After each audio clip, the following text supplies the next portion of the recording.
Just activated your Tracfone and it's not working? Don't panic. The most common culprits are provisioning issues and incorrect APN settings. Provisioning is the process of registering your SIM card with Tracfone's network, and it can sometimes take up to 48 hours, especially during peak seasons or if activated outside business hours. An APN access point name allows your phone to connect to mobile data, and if it's misconfigured, you won't get internet access. These are the main reasons. Now let's cover the solutions. To troubleshoot Tracfone issues after activation, start by checking your activation status on Tracfone's website or app.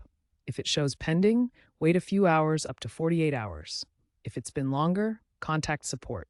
Next, configure your APN settings. For Verizon-based Tracfones, use APN Tracfone with no username or password. For AT&T, try TF Data or Phone.